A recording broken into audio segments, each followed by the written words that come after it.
Now playing in a world where we're not sure if we want to go back to the theaters.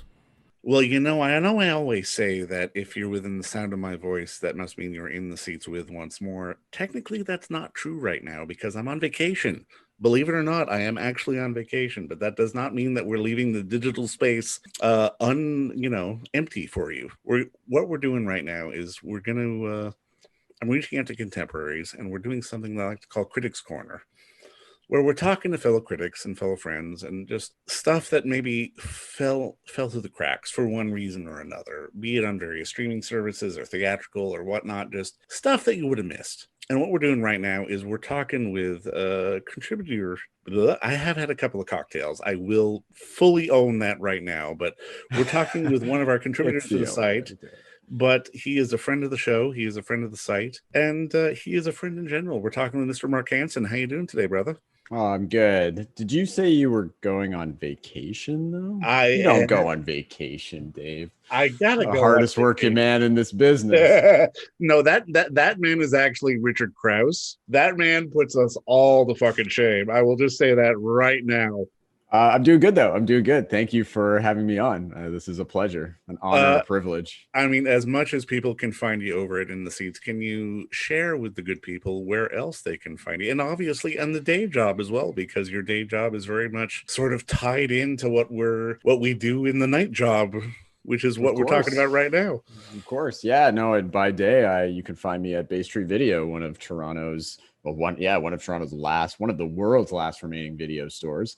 I work as a product manager there, and I'm a film critic on the side for Dave, as you know, over at In the Seats, and for Slant Magazine in the US. So yeah, I'm doing that whole thing. Well, what we're going to talk about today is not necessarily stuff that, well, I'm just going to say this out loud. It's not necessarily stuff that you should see, but it's stuff that you have to see to believe.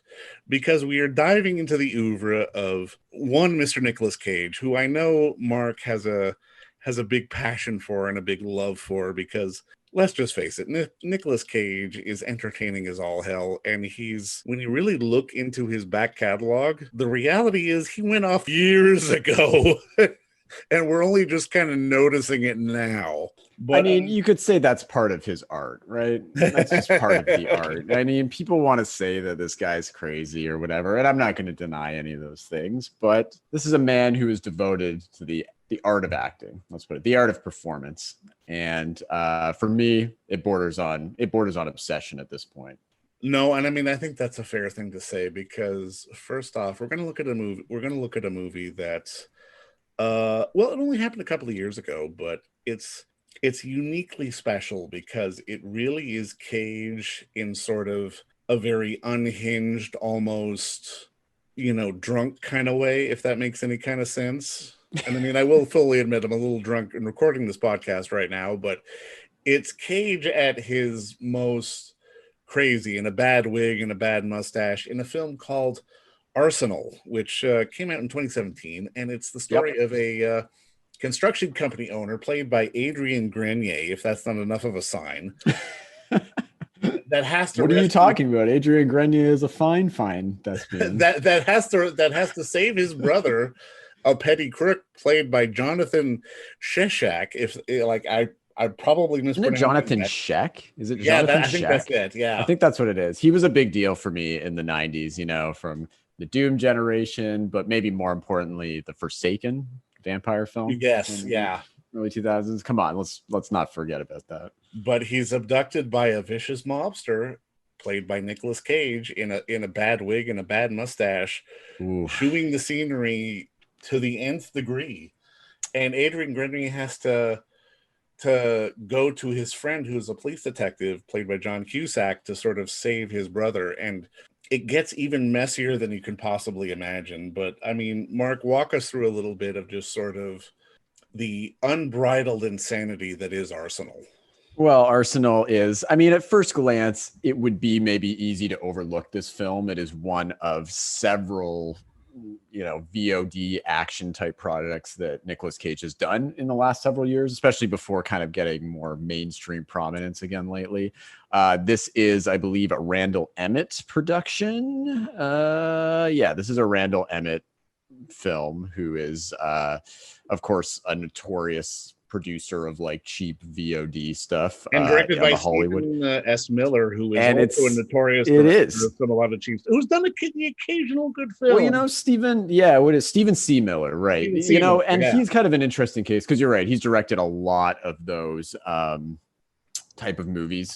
He's directed a lot of the Bruce Willis stuff lately. He's got an ongoing fruitful collaboration with Bruce Willis right now. But his career kind of started in more like interesting indie horror action stuff, particularly a movie called The Aggression Scale that he made. And I mean, if you the ever Silent saw Night that remake was actually pretty good. Okay, I haven't seen that one. He did one like a Joe Dante-esque kind of horror movie, Under the Bed, which was that's right, interesting. Yeah, his stuff, like I haven't ever been like a huge fan, but he did some interesting stuff. But then he went full bore into that VOD stuff. He's directed like Extraction and Submerged, Marauders, First Kill, a lot of Bruce Willis stuff here, a lot of Bruce Willis stuff. But in the midst of all that, he made Arsenal. And the thing with this movie is it's just scenery chewing all over the place. I would say even more so than a lot of these kind of like low budge VOD Bruce Willis stuff, which are a lot to me kind of really just dour and boring a lot of the time.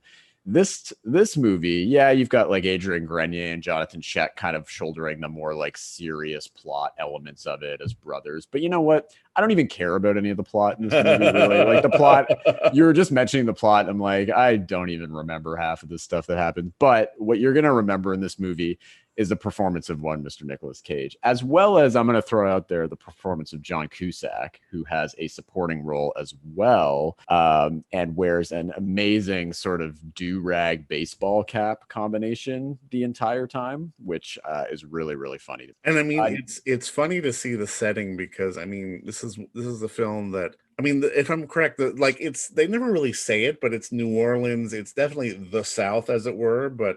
Yeah, well, I think tax credits have made it very easy for a lot of these movies to be filmed in the South. I think this one was done in Mississippi, in Biloxi. And I know a lot of these kind of movies, these kind of like Randall Emmett productions are done in like Atlanta, Mississippi, Louisiana. And I mean, it's close to Louisiana for Nick Cage, who is obviously a lover of New Orleans and, you know, didn't he have a mansion or an island? Yeah, he had a haunted, he had a legendary. Yeah. He had a legendary haunted mansion there on in the French Quarter, I believe. So, yeah, he loves New Orleans. He's been shooting in New Orleans forever. This one, yeah, shot in Mississippi. It's, you know, it's got that South look and everything. I mean, when you see Nicolas Cage in this movie right away, you're going to think, is this a joke? He's got like a full-on ridiculous black toupee, black mustache. But there's actually method behind this madness, because if you've seen a movie that Nick Cage did way back in 1993 or 4, I believe, called Deadfall. You seen that one, Dave? Yeah. With Nick Cage and Michael Biehn, and it's got some, I think Charlie Sheen's in it in a small role and everything. It was actually directed by Nick Cage's brother, Christopher Coppola, who I believe makes a cameo in this movie, if I'm not mistaken. He shows up very briefly, yeah.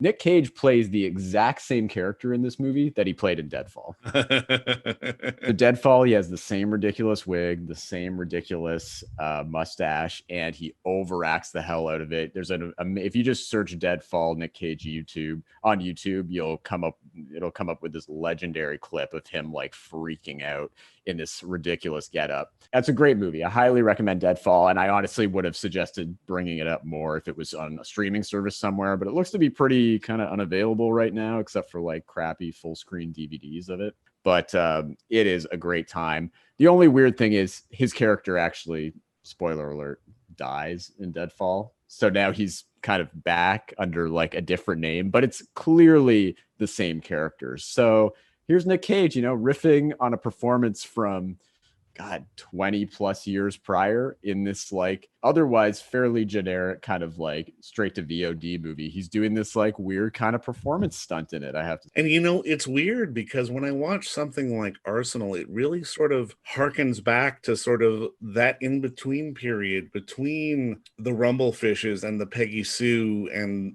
the Moonstruck before he became, you know, sort of bankable action star in like The Rock, where he was doing this really kind of weird, crazy shit that people tend to forget about.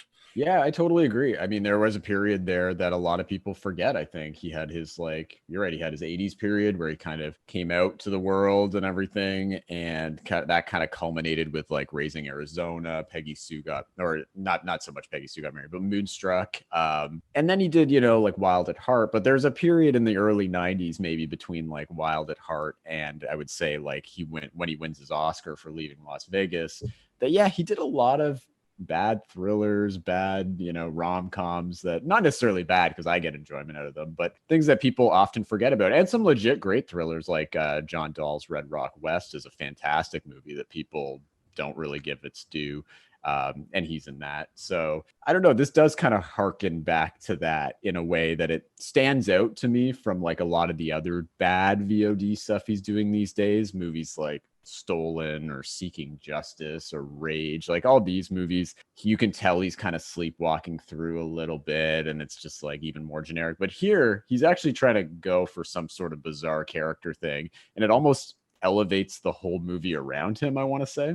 And I mean, it's a weird thing because, I mean, especially when you look at his sort of career arc, I mean, people will love and sort of appreciate the stuff that he did in Wild at Heart, but people will often forget that the movie he did right after Wild at Heart was Firebirds. And Yeah, exactly, right. It's not a good film. It's not. No, Firebirds is one of those forgettable ones that nobody necessarily needs to see.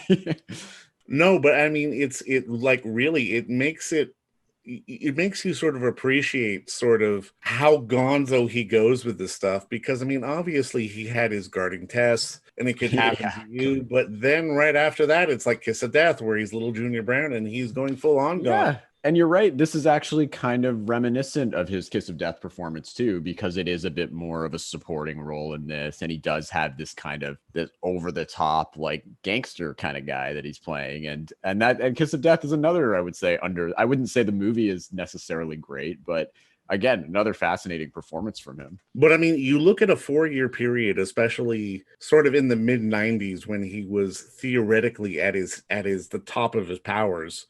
Mm-hmm. You had Kiss of Death, you had Leaving Las Vegas, you had The Rock, you had Con Air, you had Face Off, mm-hmm. then City of Angels, Snake Eyes, 8mm, and then something which I think is probably Bringing Out the Dead too. Bringing Out the Dead, yeah.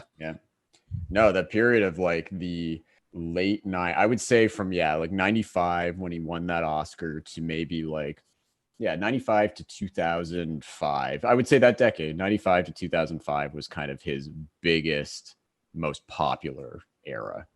Unparalleled box office stardom. Because I mean, when did his tax problems really kick in? It was like 2010, I want to say. The problem with him is he's always spent a lot of money from what I've read. Right. He's always made a lot of money, but he's spent a lot, like way more money. I mean, this is a guy, he bought like a pyramid, I think, or like a tomb or something. He buys like extravagant. And I think it just caught up with him after a while. And, like any actor, they get older, their appeal kind of wanes. I think as the 2000s we got into the 2000s, I would say like The National Treasures were kind of his last sort of big budget kind of hit. And he, they were trying to bring him to a more family friendly audience. And then he just, I don't know, the movies he were making kind of, became lesser, like The Wicker Man or something, or, Season of the Witch or Next or things like that, where it's like, I get a lot of personal enjoyment out of those movies, but these movies bombed at the box office. And it kind of showed that, maybe he's not that viable of a sort of like a box and then he office weirdly sort of regained his indie cred with things like Mandy and Color Out of Space, and even doing the voice of Spider-Man Noir in exactly the Spider-Verse. It's been such a weird arc for him. Well, he's honestly he's just mainstream again, I have to say. Like, I don't want to say I'm like less interested in him nowadays, but like there's a bit of me that's like, oh, he's just kind of like a mainstream guy now, like his movies almost like feel a little bit like the things he takes on almost seem like kind of programmed towards like this idea of who Nick Cage is now. Whereas in this period before, when people like, everybody obviously knew who Nick Cage was, but nobody was really talking about what he was up to between like 2010, 11, and maybe like when Mandy hit. So there was another good 5-year period there where he's cranking out like straight to VOD kind of things like this that people weren't really paying attention or talking about it. But there's still a lot of interesting performances in there. There's a lot of Drek, but he wasn't necessarily sleepwalking through them like a Bruce Willis does, or even John Cusack usually does, even though he even, like, I feel like the addition of Nick Cage in this movie even gets John Cusack to like raise his game and pull out his freak flag a little bit. Oh no, for sure. But I mean, I think it goes back to even like something like the History of Swearword show that ended up on Netflix. Like when Nick Cage started making money off of being Nick Cage, yeah, then it stopped. It got to be more referential as opposed to being sort of, oh my God, look what happened to Nick Cage. It was like he was almost more into the joke. Yeah, no, he's 100% in on the joke now. Not that he necessarily wasn't before, but he knows what people think of him, and I do think it kind of maybe could potentially make his career going forward a little less interesting. Like I would say are some projects he takes on, like the Tiger King adaptation or things like that are like, I'm not necessarily like that excited about it, because I feel like it's just a lot of people are just throwing money at him now to like, oh, here's like a weird character for you to play, when I always got a lot more enjoyment out of him finding the weirdness out of like relatively ordinary characters. That's why I always thought he was really interesting. My favorite performances of his are things like The Weatherman, where he can find like the kind of like humiliation, the daily humiliation and inner ennui of like an everyday weatherman. I like that kind of thing, as opposed to like, here's an outlandish character and like just kind of like throw it on. Now, I mean, I think that's a good note to transition on, because we're not talking about one Nick Cage movie here. We're talking about two. We're going back to 1991, back when Nick Cage was back in that period, in that 5-year gap there, where he was doing some weird artistic shit. And we're looking at the film called Zandalee, which, wow. I mean, I got to watch that for the first time today. It's from director Sam Pillsbury, from writer Kornhauser. It is sort of slutty New Orleans romance and sex and nonsense that is all rolled up into this nonsensical ball, which you just have to be able to watch to appreciate. It's Nick Cage. It's Judge Reinhold. Yeah, it's Judge Reinhold. It's one of these films that, I mean, I don't think you or I can sort of logically explain it. It's one of those things where we just have to say, you know what, just watch it. And then come talk to us. Yeah. Well, I'm a little surprised this one hasn't found like a bigger cult appreciation at this point. I know some people are talking about it, and there was supposed to be a screening of it in Toronto right before the pandemic hit. And like, there's definitely a bit more of a rediscovery of it. But I don't think largely a lot of people, even Nick Cage fans, are that familiar with this film. Like for me, this was always a go-to recommendation for me at the store. When anybody who was like interested in Nick Cage films or anything, I'd be like, come over here, I got you covered.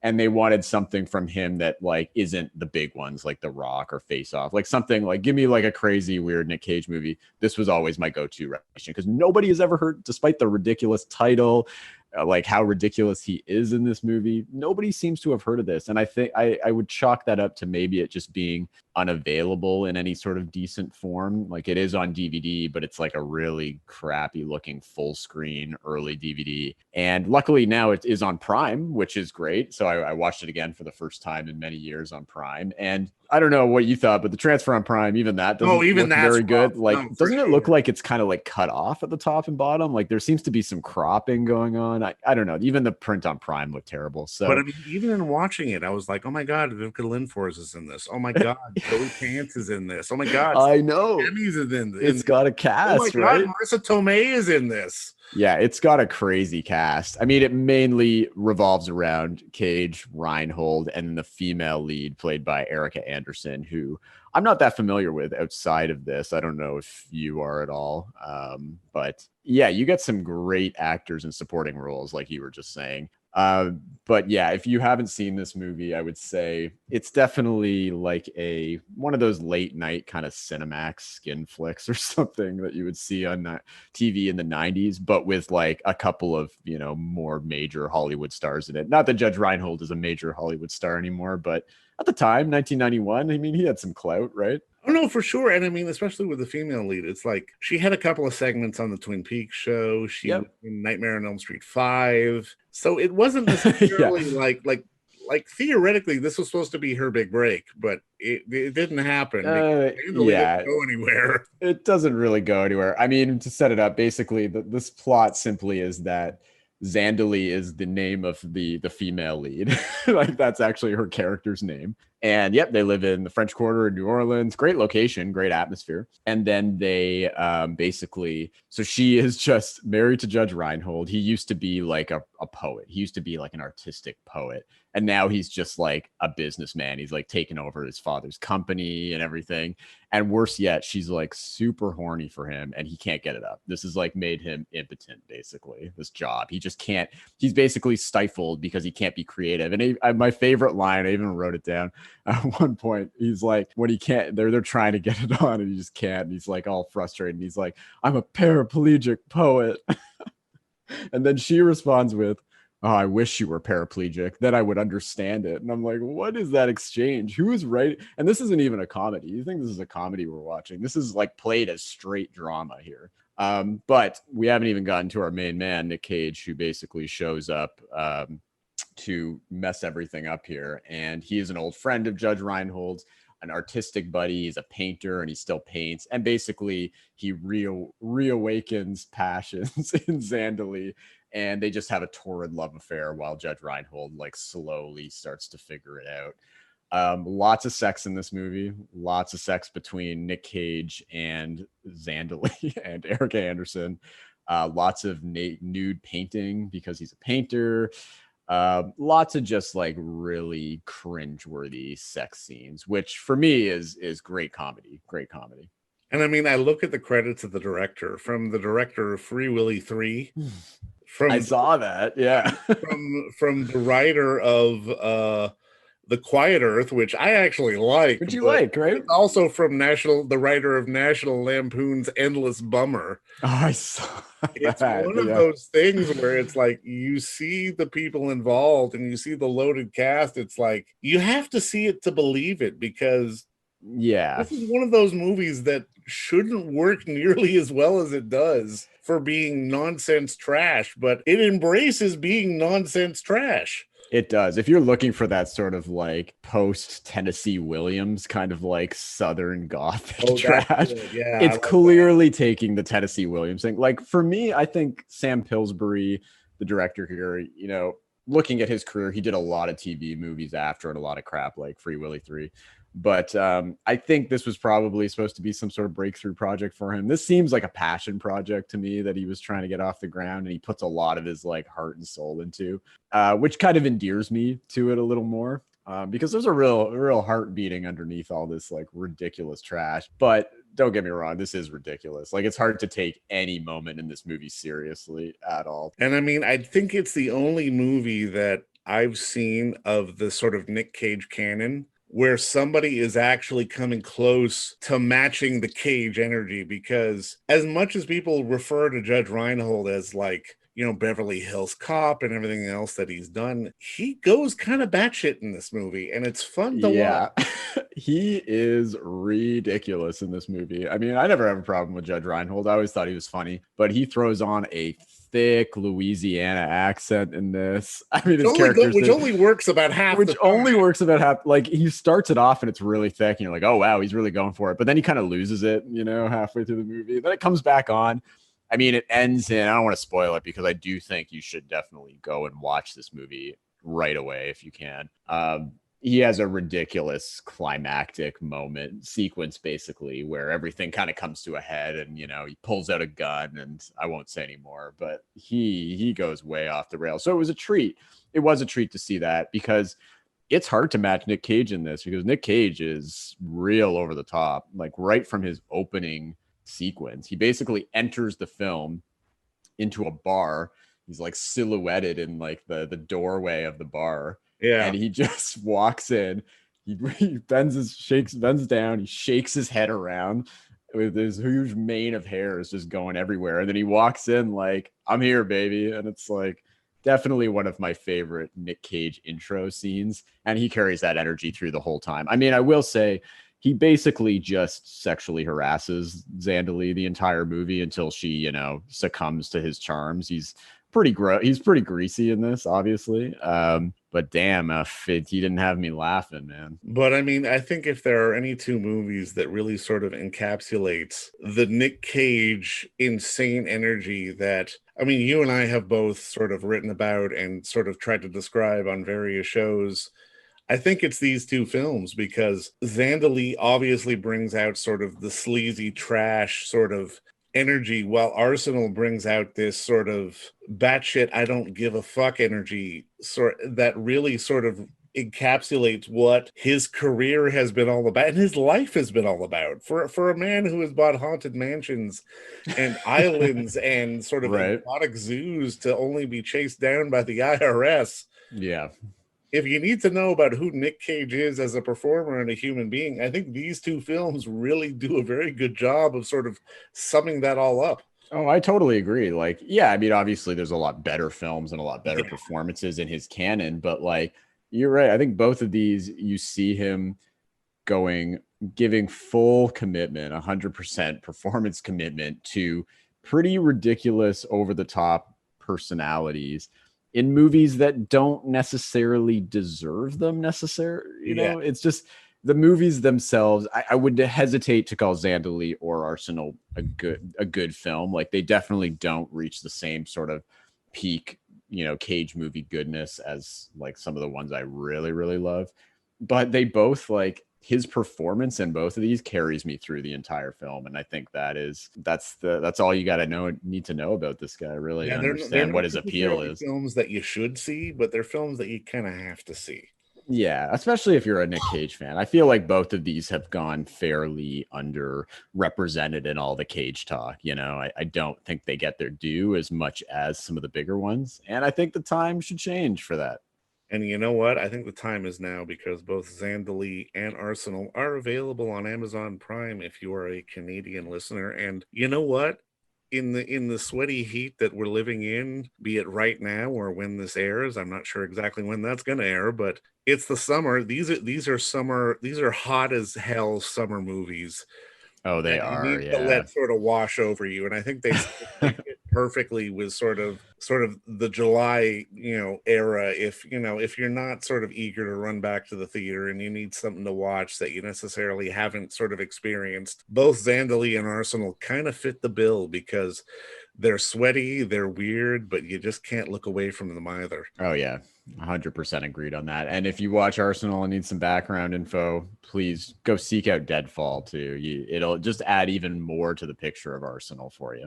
Well, Mark, brother, as always, thank you for the time today, man. I truly appreciate it. And like I Of said, course. what we're here to do is just talk about, sort of weird and glorious cinema. I mean, we do it every day, but every once in a while, I think we got to pick sort of examples and just sort of shine a light on them like we have today. And just thanks again for the time. Always, man. Anytime. And don't forget to visit our friends over at Bay Street Video for all your DVD, Blu-ray rental, or purchasing needs this summer, as they are still open for curbside and some mailing delivery as well. Over at 1172 Bay Street, Toronto, Ontario, Canada, you can give them a call at 416-964-9088. That's 416-964-9088. Or send them an email at baystreetvideoto@gmail.com for any of your DVD and Blu-ray needs.